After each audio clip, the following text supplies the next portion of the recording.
오늘 받을 하나님의 말씀 디모데전서 6장 6절에서 10절까지 우리 한 절씩 교독하겠습니다. 그러나 자족하는 마음이 있으면 경건은 큰 이익이 되느니라. 우리가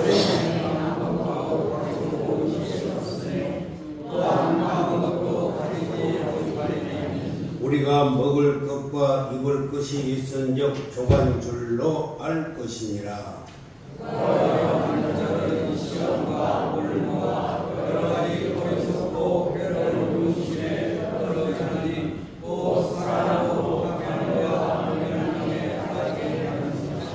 함께 읽겠습니다.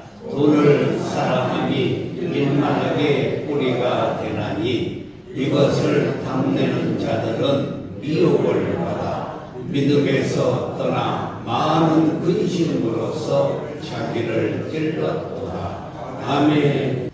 옆 사람과 인사합시다. 행복을 지키며 살아갑시다. 뒷사람에도 행복하게 살아갑시다.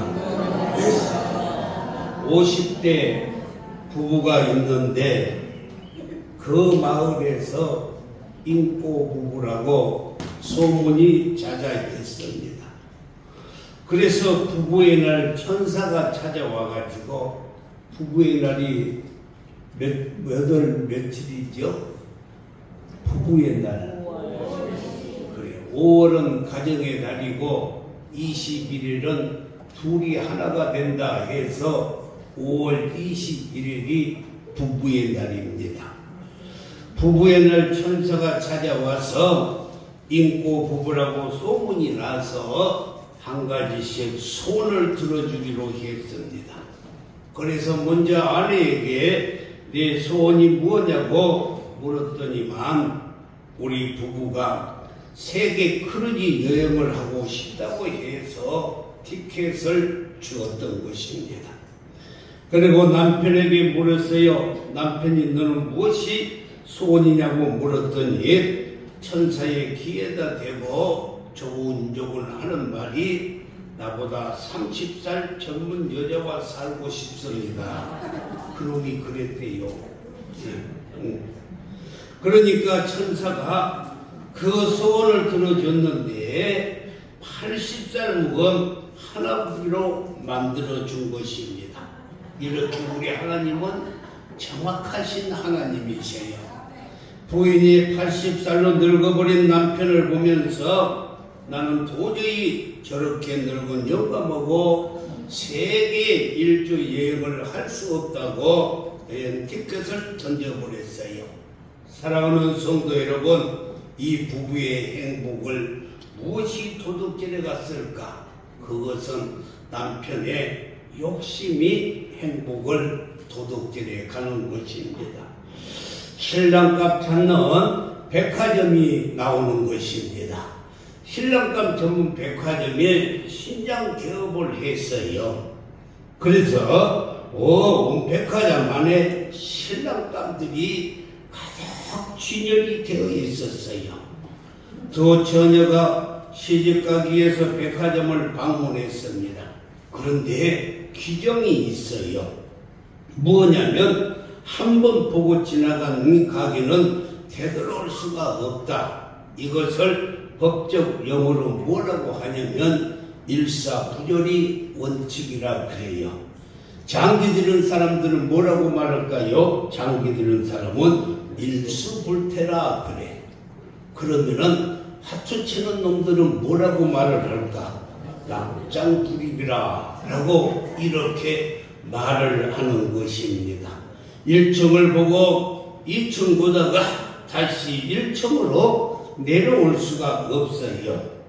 앞만 보고 가야 되는데 두 처녀가 1층에 들어갔더니만 좋은 직장에 다니는 신랑감이 있는 거예요. 그래서 한 처녀가 야, 좋은 직장에 다니는 신랑감이다. 이 신랑감으로 가자. 그랬더니만 아니야. 좀 더 두고 보자. 그리고 2층으로 올라갔더니만 거기에는 좋은 직장에 다니는 신랑감이 애기까지 잘 봐주는 신랑감이 있는 거예요.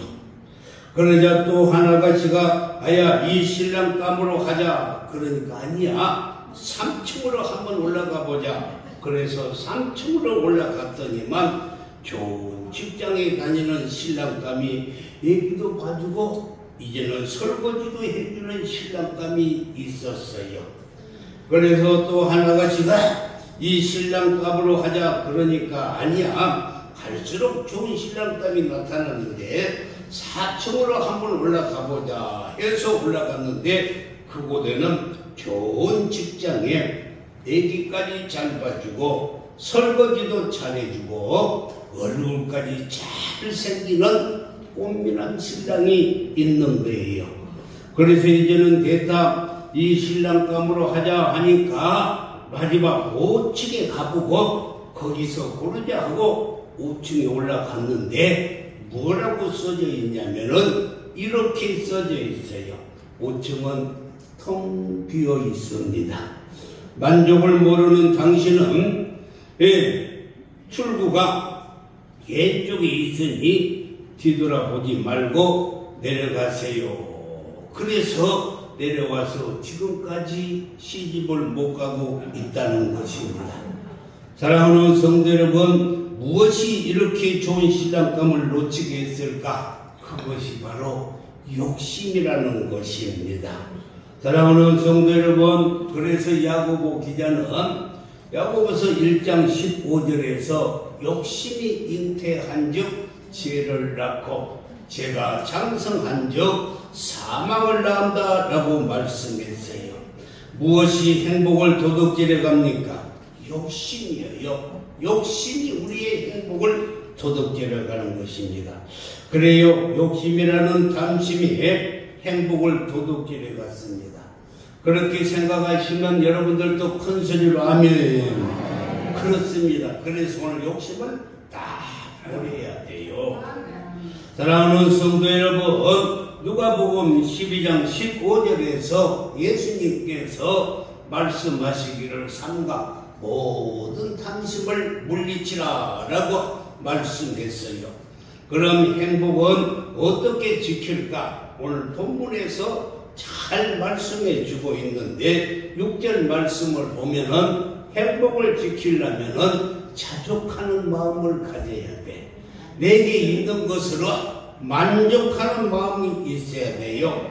그래서 자족하는 마음이 있으면 경건에 큰 이익이 되느니라 라고 말씀했어요. 사랑하는 성도 여러분, 경건지수가 행복지수입니다. 그리고 자족하는 마음이 행복을 지켜주는 거예요. 자족이 뭐예요? 스스로 만족하는 것을 자족이라 라고 말합니다. 자족하는 마음이 있으면 행복은 계속적으로 유지가 되는 거예요. 그래서 행복은 스스로 만족하며 사는 것입니다. 할렐루야. 그리고 7절의 말씀을 보면은 우리가 이 세상에 아무것도 가지고 온 것이 없음에 또한 아무것도 가지고 가지 못하리라 라고 말씀했어요. 그래서 우리는 공수고 공수래가 우리 인생인 것입니다. 이 세상의 모든 사람들은 다 빈손으로 와서 빈손으로 가는 거예요. 태어날 때 10원짜리 한 장 가지고 온 사람 한 사람도 없어요. 벌거벗고 빈손으로 왔습니다. 그래서 우리는 갈 때도 빈손으로 가는 거예요. 그러니까 모아놓으려고 생각하지 말고 잘 써요. 잘 써야 돼. 모아놓지 말고. 알렉산더 대왕이 죽음을 앞두고 대신들을 불러놓고 나 죽으면 이렇게 말을 하니까 대신들이 대왕 마마 왕께서 관을 금으로 만들어 주라면은 금으로 만들어 드리고 옥으로 만들어 주라면은 옥으로 만들어 드리고 보석으로 만들어 주시라 하면은 보석으로 만들어 드릴 테니 말씀만 하시옵소서. 이렇게 하니까 아니다. 아니다. 내가 죽거들랑 양으로 관을 12를 만들어 가지고 관 옆에 양쪽에 두 구멍을 내서 내 손을 그 구멍에 넣고 알렉산더 대왕이 나도 빈손으로 갔다라는 것을 많은 사람들에게 보여주라라고 말씀을 했어요. 사랑하는 성도 여러분, 우리가 이 세상에 태어날 때 아무것도 가지고 온 것이 없는데 우리가 정말로 살아가면서 자녀들이 있고 사랑하는 아내가 있고 남편이 있고 형제간이 있으니 얼마나 행복합니까?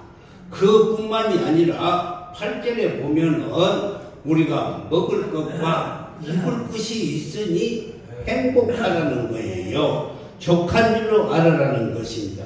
다시 말해서 내가 이 세상에 태어날 때 빈손으로 왔는데 지금은 먹을 것도 있고 입을 것도 있어서 감사하라는 거예요. 자족하는 마음이 행복지킴이입니다. 그래서 우리는 늘 자족할 때 행복하는 거예요. 그리고 탐심이 행복을 도둑질해 가는 것입니다. 자족하는 마음으로 늘 행복하시기를 주님의 이름으로 축복합니다. 사랑하는 성도 여러분, 물질이 많아서 나는 하나님이 없어도 살 수 있겠다 생각하면 그 물질이 저주가 되는 거예요. 그러나 너무 가난해서 지푸라기라도 잡고 싶은 심정으로 하나님을 꼭 붙잡는다면, 가난이 믿음으로 부유케 되었다면 그것이 바로 축복이라는 것입니다. 그래서 9절 말씀에도 잘 말씀해주고 있는데, 부활해하는 자는 시험과 올무와 여러 가지 어리석고 해로운 욕심에 떨어지나니 곧 사람으로 파멸과 멸망에 빠지게 한다라고 말씀을 했어요. 이 말은 아이고 나는 부자도 필요 없어 하고 부를 멸시하고 포기하라 이 말이 아니에요. 너무 욕심 부리지 말라는 것입니다. 그래서 10절에서 잘 말씀해 주고 있는데, 돈을 사랑함이 일만하게 뿌리가 되나니 이것을 탐내는 자들은 미혹을 받아서 믿음에서 떠나 많은 근심으로써 자기를 찔렀더라라고 말씀했어요. 여러분요, 돈을 사랑함이 일만하게 뿌리가 된다는 거예요. 자세히 들으세요. 예수 믿는 우리에게는 돈이 인생의 목적이 아니고 우리의 목적은 하나님을 경외하는 것. 할렐루야. 우리의 목적은 하나님을 영화롭게 하는 것. 우리의 삶의 목적은 하나님을 기쁘시게 하는 것이고, 이것이 우리의 삶의 목적이 되어야 되는 것입니다. 사랑하는 성도 여러분, 행복을 도둑질해 가는 것이 욕심이요, 탐심이에요. 그리고 행복을 지키는 것이 자족하는 마음이에요. 있는 것으로 만족하시기를 주님의 이름으로 축원합니다. 그래서 사도 바울은 빌립보서 4장 11절에서 내가 궁핍함으로 말하는 것이 아니라 어떤 형편이든지 나는 자족하기를 배운노라. 이것이 행복 지킴이에요. 할렐루야. 그리고 12절에서 나는 비천에 처할 줄도 알고 풍부에 처할 줄도 알아. 모든 일 곧 배부름과 배고픔과 풍부와 풍품에도 처할 줄을 아는 일체의 비결을 배웠다라고 말씀했어요. 그래서 사도 바울은 고린도후서 11장 27절에서 늘 자족하는 마음으로 살아서 수고하고 애쓰고 여러 번 자지 못하고 줄이고 목마르고 여러 번 붓고 죽고 헐벗으면서도 그는 기뻐하라, 다시 말하노니 기뻐하라 라면서 자족하는 삶, 행복한 삶을 살았던 것입니다. 사랑하는 성도 여러분, 심리학의 거래 분석 이론이라는 것이 있는데, 거래 분석 이론이라고 하니까 아주 깊이가 있고 고상한 말 같지만 우리말로 아주 쉽게 표현을 한다면 가는 방만이 오는 홍두깨 이론이에요. 그러니까 나는 그 사람 때문에 못 살겠다 하고 나는 그분 때문에 불행하다고 생각하는데 사실은요 그것이 아니고 이 거래 분석 이론을 보면은 나는 다른 내 주위의 사람들 때문에 상대방이 변해야 된다 그러면 살겠다 하는데 그것이 아니고 내가 변하면 사는 거예요. 할렐루야. 상대방이 변하면 사는 것이 아니라 내가 변해야 돼. 상대방이 변하기까지 기다린다면 죽을 때까지도 변할 수가 없어요. 이것이 거래 분석의 이론인데 변화의 대상은 상대방이 아니고 요나처럼 나를 지명해야 될 줄 믿습니다. 누구 때문이 아니고 나 때문이에요. 사람을 볼 때 이렇게 보면은 아주 현명하게 보는 것인데 07과삼이라 그래요. 07과삼. 이것은 공은 7이고 과오는 3이라는 말이에요. 그래서 사람들을 볼 때 항상 그렇게 보면 돼요. 이 말을 누가 썼냐면은 중국의 등소평이라는 지도자가 이 말을 아주 즐겨 사용을 했어요. 07과삼이라. 07과삼이라. 저 사람에게는 공이 7개나 있고 공이 7개가 있다는 과것은 3개뿐이라. 이 등소평이 중국의 지도자가 되어서 있는데도 모택동의 초상화를 떼지 아니하고 계속 걸어놨대요. 그러니까 지금 등소평 주석은 모택동보다 훨씬 더 훌륭하고 그리고 중국에 민주화를 일으키고 그런데 모택동에 이 사진을 걸어놓고 있으니까 많은 사람들이 항의를 하는 거예요. 저 사진을 띄워보내라고. 그럴 때마다 등소평은 한결같이 이런 말을 했대요. 모택동 주석은 과실은 3이지만은 공적은 7이기 때문에 우리가 그래도 존경해야 된다라고 이렇게 말을 했대요. 그런데 특히 우리 한국 사람들은 균형 있는 시각이 없어서 너무 편견이 많아요. 오늘 아침에 이렇게 병원을 갔다가 이렇게 오는데 무슨 간판이 써졌냐면 나는 우리는 대통령이 싫어요 라고 현수막이 걸려있더라고. 대통령이 자기네들이 뽑아갖고 대통령이 싫다면 어떡해. 싫어도 지도자이기 때문에 그게 잘하는 것을 보고 부족한 것은 협력해줘야만이 되는 거예요. 물론 잘못하면 우리 기독교인들은 기도해줘야 되지.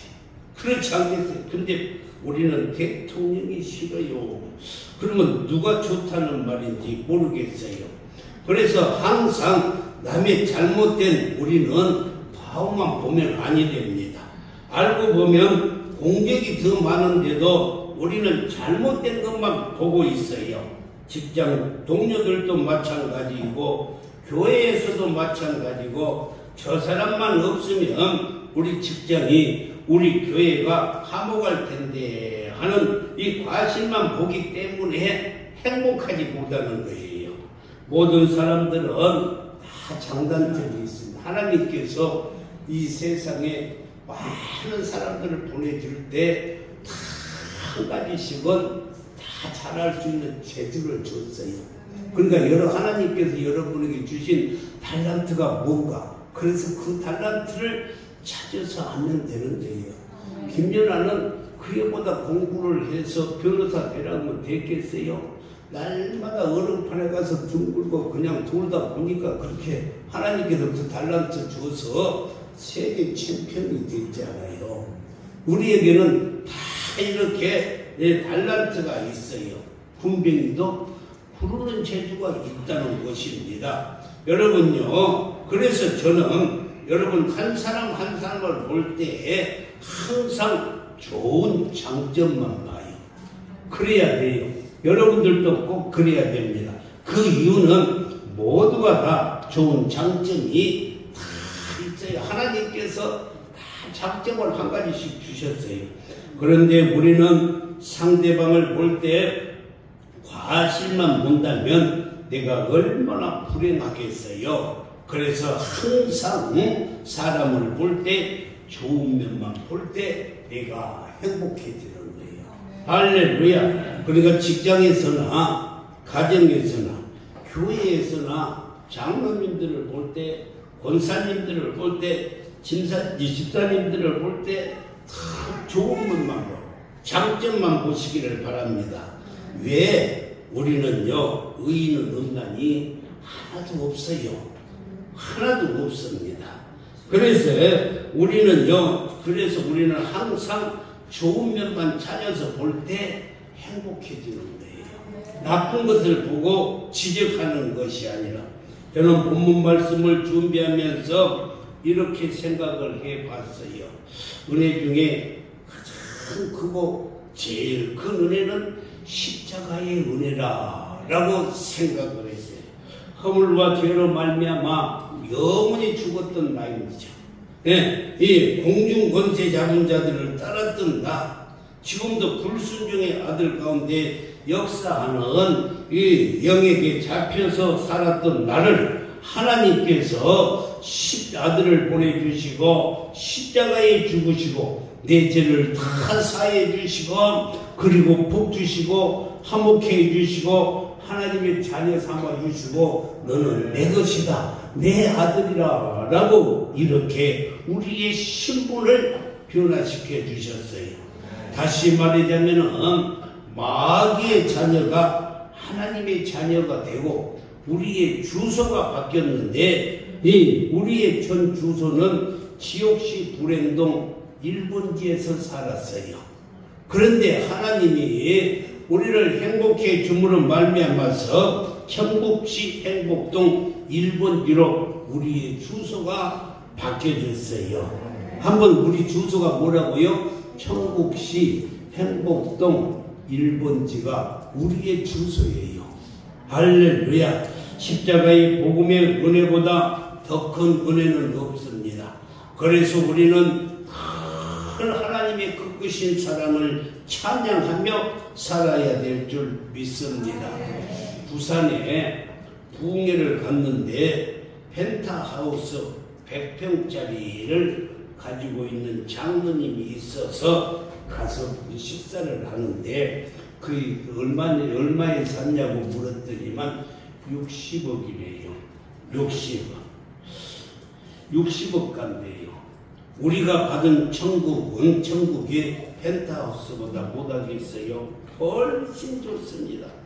어찌 얼마나 좋은지. 여러분요, 우리의 천국의 집은요 대문부터 달라요. 우리의 천국의 집은 대문이요 진주로 돼 있어요. 놀래지도 않네. 뭘로 됐다고요? 진주문이라니까. 천국문이, 우리가 들어가는 천국문이 진주문이라니까. 할렐루야. 네, 진주문이에요. 여러분요, 우리가 받은 천국의 스카이 맨션은요 이 세상 어떤 것보다도 비교할 수 없이 좋은 거예요. 영접하는 자, 곧 그 이름을 믿는 자들에게는 하나님의 권세를 주셨는데 천국의 모든 것을 누릴 수 있는 권세를 우리에게 주신 줄 믿습니다.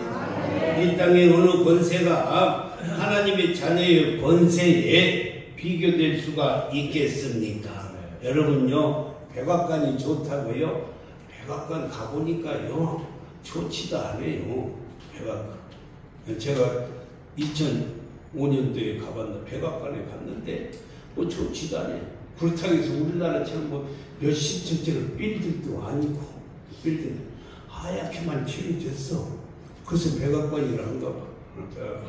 여러분요, 네, 버킹엄이 좋다고요? 펜트하우스요? 천국의 우리 집은요 스카이 맨션에다가 비교할 수 없을 만큼 좋은 거예요. 그래서 우리는 날마다 감사하고 행복하게 살아야 돼요. 우리의 집에 천국의 집이 들어가는 대문이 진주로 되어 있다니까요. 할렐루야. 그래서 우리는 항상 기뻐하며 범사에 감사하면서 사시기를 주님의 이름으로 축원합니다. 사랑하는 성도 여러분, 행복 지킴이가 뭐라고 그랬어요? 자족하는 마음을 가져야 돼요. 그러면은 행복하는 거예요. 행복 도둑은 뭐라고요?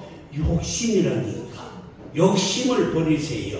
네, 도둑을 잡아버리고 지킴이를 잘 세워서 행복을 누리며 행복을 나누는 멋진 우리 성도들이 되기를 주님의 이름으로 축복합니다. 축복합니다. 그래서 우리는 항상 욕심을 버리고 자족하는 삶으로 행복을 지키시기를 주님의 이름으로 축복합니다. 기도하겠어요. 하나님,